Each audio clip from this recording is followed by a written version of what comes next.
तुलसीदास के जीवन परिचय से पहले थोड़ा यह जान लेना भी रुचिकर रहेगा कि गोस्वामी तुलसीदास को देश विदेश के प्रकांड विद्वानों ने उन्हें किन किन उपाधियों से नवाजा, विभूषित किया। भारतीय वाङ्मय में तुलसीदास इतने महत्वपूर्ण क्यों हैं और उनके महत्व को किस रूप में देश विदेश के अग्रिम पंक्ति के विद्वानों ने स्मरण उनका किया, इसका उल्लेख कर लें।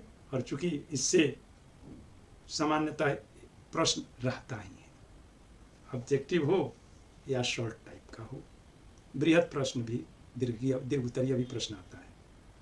तो गोस्वामी तुलसीदास के मित्र हुए नाभादास।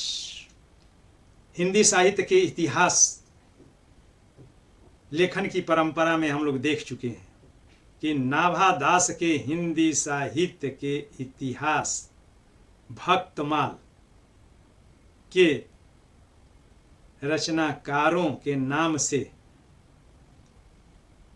हिंदी साहित्य के इतिहास लेखन की परंपरा का आरंभ माना जाता है। तो नाभादास ने तुलसीदास को कली काल का वाल्मीकि, यानी कि इस कलिजुग के ये वाल्मीकि हैं, यह कहा। और साथ ही उन्होंने यह भी कहा कि तुलसीदास भक्ति काल के सुमेरु हैं।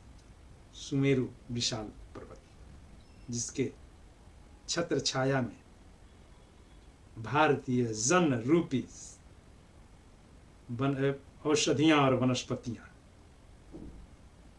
पुष्पित, पल्लवित और फलित होती हैं। उसके बाद हिंद इतिहास, भारत का आदि इतिहास लिखने वाले V.A. स्मिथ हुए। V.A. स्मिथ कहते हैं कि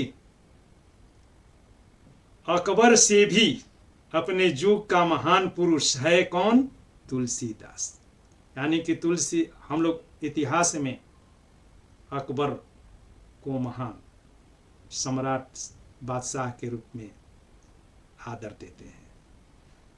तो स्मिथ के अनुसार 16वीं 17वीं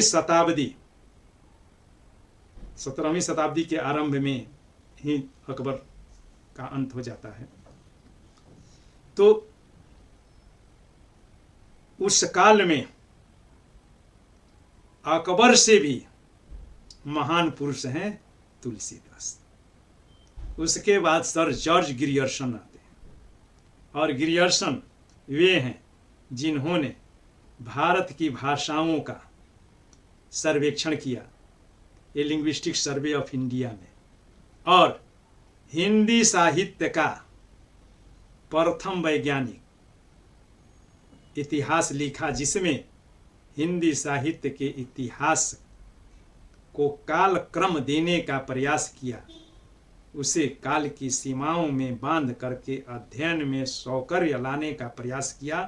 वे ग्रियर्सन कहते हैं कि भारत में सबसे बड़े लोकनायक हुए बुद्ध देव 6ठी शताब्दी ईस्वी पूर्व में, 563 ईस्वी पूर्व में, जिन्होंने ब्राह्मणों और संस्कृत, ब्राह्मणों के ब्राह्मणवाद में और उनके संस्कृत के ग्रंथों में जो सुखद संदेश छिपे हुए थे, उस सुखद संदेश को जन जन के बीच अपनी पाली भाषा के माध्यम से पहुंचाने का, और लोक यानी कि जन जन का नेता बन करके उनके जीवन में अपेक्षित सुधार लाने का प्रयास बुद्ध देव ने किया। और उन बुद्ध देव के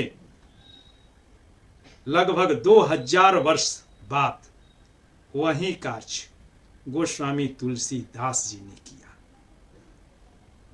तो इस भांति बुद्ध देव के बाद भारत के सबसे बड़े लोकनायक गोस्वामी तुलसीदास जी हैं। यह कथन है गिरियर्सन का। उसके बाद हरिऔंध जी आते हैं। हरिऔंध, अयोध्या सिंह उपाध्याय हरिऔंध। और हरिऔंध जी कविता लसीपा तुलसी की कला कहते हैं, यानी कि कविता को महता तुलसी ने अपनी कलात्मक प्रस्तुतियों के द्वारा प्रदर्शित किया। हजारी प्रसाद द्विवेदी, जिन्होंने हिंदी साहित्य के इतिहास को भारतीय नजरिए से भारत की सांस्कृतिक पृष्ठभूमि में देखने का, से तौलने का प्रयास किया, वे हजारी प्रसाद द्विवेदी गोस्वामी तुलसीदास को समन्वय का कवि कहते हैं। और वे कहते हैं कि गोस्वामी तुलसीदास वैसे कवि हैं जिनके काव्य में समन्वय की विराट चेष्टा की गई है। समन्वय यानी कि वानप्रस्थ और गृहस्थ में, सन्यासियों में, धर्म, योग और कर्म के बीच, राजा और प्रजा के बीच, शूद्र, ब्राह्मण, क्षत्रिय और वैश्य के बीच, सब जगह समन्वय, यानी कि विभिन्न विरोधी विचारधाराओं के बीच एक सामंजस्य स्थापित करने का प्रयास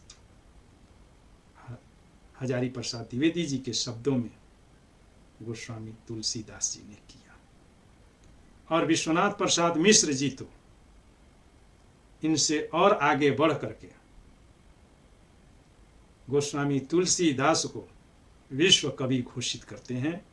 और वास्तविकता भी यह है, क्योंकि विश्व में जितना अनुसंधान गोस्वामी तुलसीदास और उनकी कृतियों को लेकर के हुआ है, विश्व साहित्य में और किसी भी जो है साहित्य का या साहित्यकार का अध्ययन नहीं हुआ है।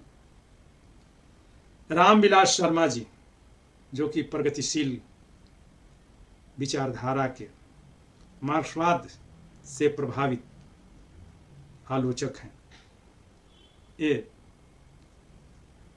गोस्वामी तुलसीदास जी को प्रगतिशील साहित्यकार कहते हैं, जबकि तुलसीदास जी को अपना भारतीय जनमानस ही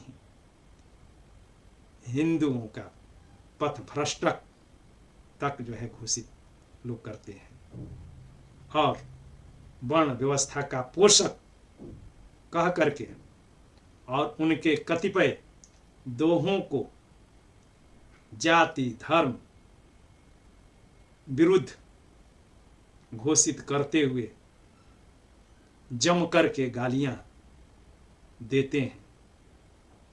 और जिस ये प्रगत नहीं है,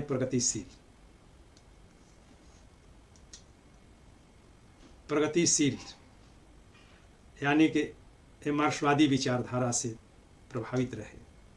और मार्क्सवाद में तो धर्म को अफीम का नशा कहा जाता है।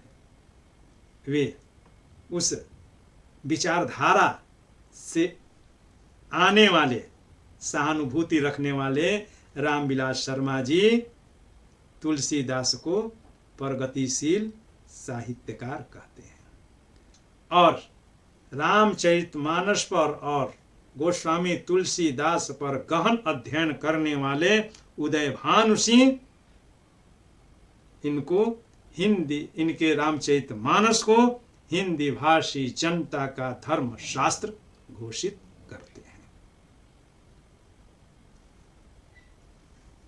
अब हम गोस्वामी तुलसीदास जी के कृत्य पर विचार करेंगे।